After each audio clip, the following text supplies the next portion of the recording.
Hello everyone, my name is Emily. I'm 20 years old, and I live with my father and stepmother. I also have a brother named Jack, who my stepmother brought home.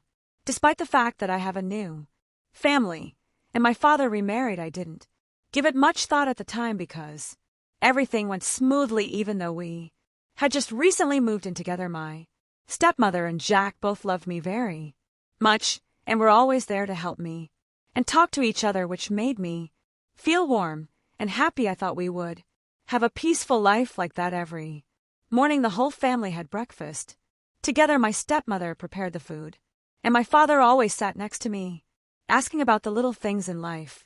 Jack never made me feel strange. He was always attentive, helping me with everything from studying to small things in the family. Even though we had just started living together, I really felt loved, and there was nothing to worry about. We even watched movies together, talked together, and everything was wonderful. I couldn't think of anything else but those peaceful moments. My father was a serious man but loved his family very much, and my stepmother also, though she was new, always took good care of me as if she were my real mother. Jack was the same. He treated me very well, and there was nothing to worry about. Life went on smoothly like that, and I believe that we would always be happy. One day I began to realize that something was wrong, a strange change that I couldn't immediately explain. It was a small thing, but it left me with a lingering feeling. That day I went to the bathroom as usual, without thinking much, but in my haste I forgot to lock the bathroom door as usual. Not for the first time. I thought I could rest assured because I was the only one in the house. While I was taking a shower, I suddenly heard the bathroom door open slightly. I was startled, quickly turned around, but not before the door opened wider and I saw John standing there. His eyes at that moment were no longer the kind close eyes as before. It was cold and strange, as if he had just witnessed something wrong, or as if he didn't know what to do with himself. He quickly turned away, but a second before he was gone, I saw in his eyes a look of awkwardness and confusion. At that moment, I didn't understand what was happening. I just felt like I was stuck in an inexplicable moment. I hurriedly finished my work and got out of the bathroom, but the strange feeling didn't go away. I kept asking myself, did I do something wrong, or was there something between me and him that had changed that hadn't noticed? After that day, things began to change so gradually that I couldn't immediately notice at first. Those changes seemed so small, so subtle, that I thought I was just being oversensitive. JN was the same as always, but there seemed to be something different in his eyes every time he looked at me. At first I didn't pay much attention, thinking that maybe I was imagining things, but then I began to feel this change more clearly when he looked at me.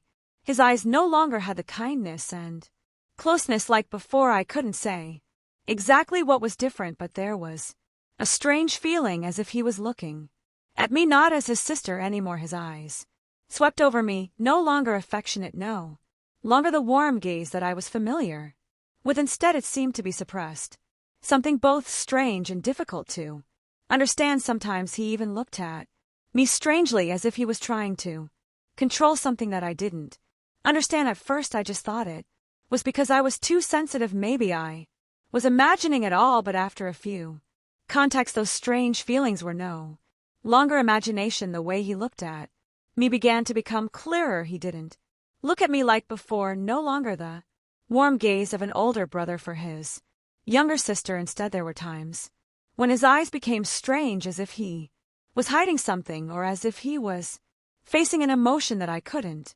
explain. Not only did his eyes change, his actions also began to change. He talked to me less. Before we used to talk frequently, sharing everything from trivial things to serious stories, but now our conversations had become brief, even sparse. When I tried to start a conversation, he only answered vaguely, then goes silent, as if he was trying to avoid me. Especially when we sat down to eat together, I clearly felt an invisible wall gradually being built between us. He no longer took the initiative to sit next to me, no longer laughed and joked like before. Everything became tense, like a strange atmosphere was surrounding us. I thought it would just be a short while, then everything would pass and return to its original orbit, but no, that night, everything changed. Completely. That night when my parents were away, I felt an unnamed anxiety rising in my heart. The whole house was quiet, only Jack and I were left. It was a night when everything seemed to be different. I sat in my room trying to solve a problem that I couldn't understand. In fact, I had been trying to do it all afternoon, but I got nowhere at that moment. All I could think about was asking my brother. I didn't want to bother him because there was a vague distance between us that I couldn't explain, but it was a problem I couldn't solve myself, and I had no other choice. I stood up, worried, wondering if John would be as willing to help me as he had been before.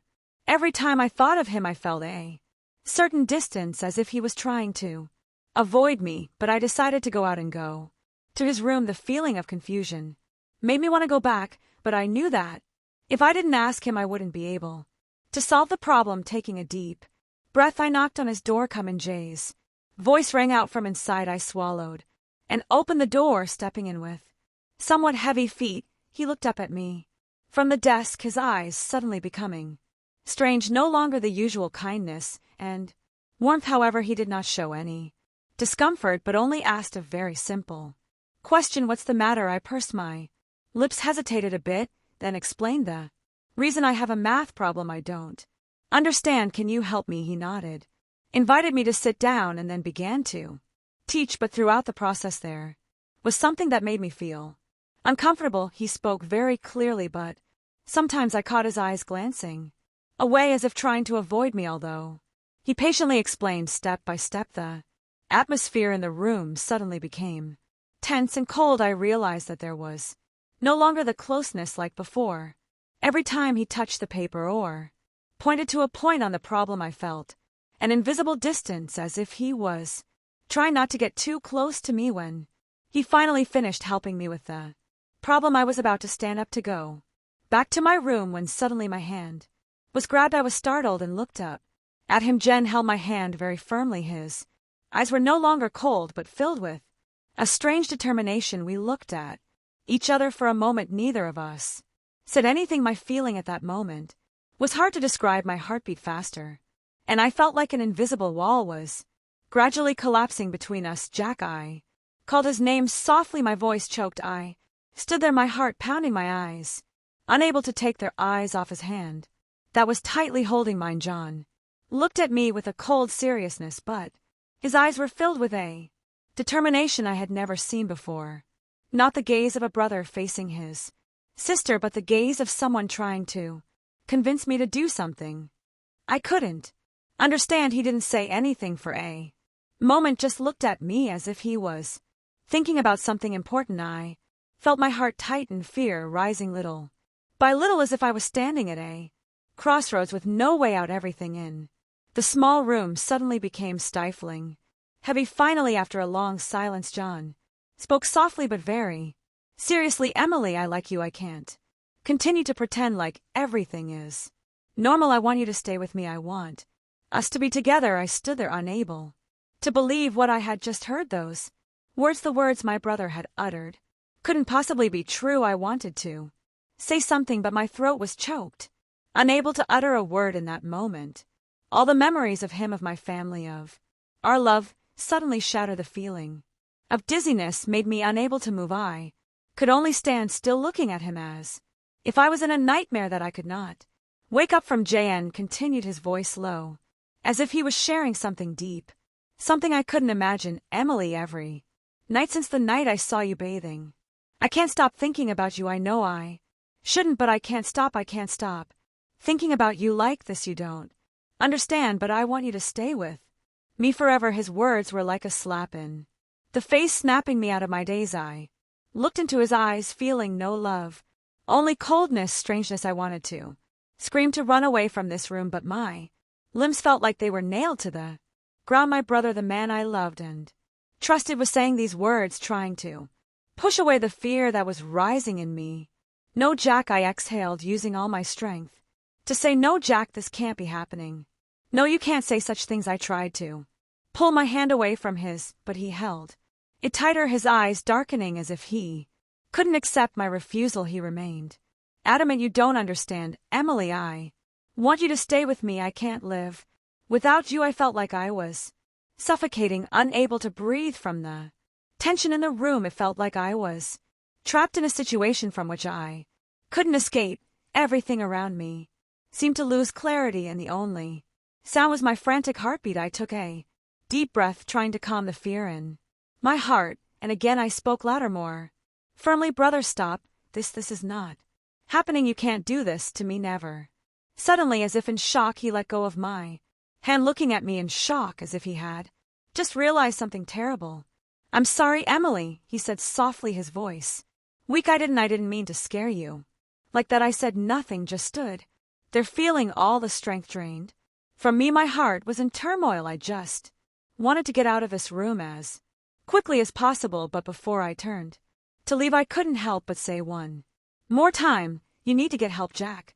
This isn't normal. I can't stay if this keeps up. He stood still, saying nothing more. I turned around, walked quickly out of the room, and slammed the door shut. My mind was filled with unanswered questions, and the confusion made it impossible for me to stop thinking about what had just happened. I quickly locked the door to my room, sat down, and held my head, feeling like everything was collapsing around me. How could this happen? How did everything become like this? The questions kept spinning in my head, but there were no answers. I just sat there in the dark room, alone, scared and helpless. From that day on, everything changed, and I felt it clearly. The relationship between Jan and me was no longer the same, even though we still lived together under the same roof. The closeness, the comfortable conversations, the evenings spent eating together were gone. Instead, there was a vague, heavy distance, like an invisible curtain covering us. After that incident, I didn't dare to look him in the eye anymore. Every time we met, I felt like I was standing on a cliff. Just a slight wind could make me fall down. He no longer took the initiative to talk to me, nor did he ask me questions like before. I even felt that his eyes, when looking at me, had a strangeness, like he was looking at someone I couldn't understand. Day by day, I didn't know what to do to restore this relationship. I still tried to avoid him, as if hoping that time would heal everything, but the more I avoided him, the more I realized that everything was gradually cracking.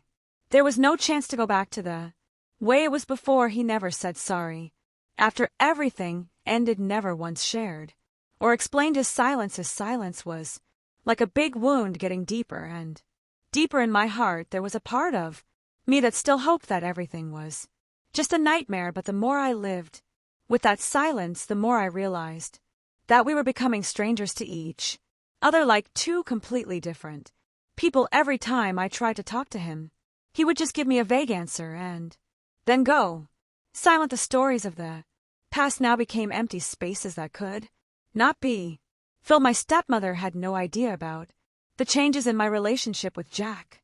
She still thought that we simply did not talk to each other for a while, as if it were a normal family affair. There were times when she would ask me sincerely, with a worried look on her face, "Are you too angry with each other? Why don't you talk or have fun like before?" I could only laugh it off, saying that it was nothing, just a small matter, but inside I felt choked up, because I knew very well that there was no such thing as a small matter. Every time she asked, I had to force myself to smile, pretending that everything was fine. I didn't want her to know the truth, because I couldn't explain it. I also didn't know how to tell my stepmother that things had changed, that the relationship between Jan and I could never go back to the way it was. Every time she tried to push us to talk, I could only nod or answer vaguely, as if everything was normal. But no matter how hard I tried, I knew deep down that things were no longer the same.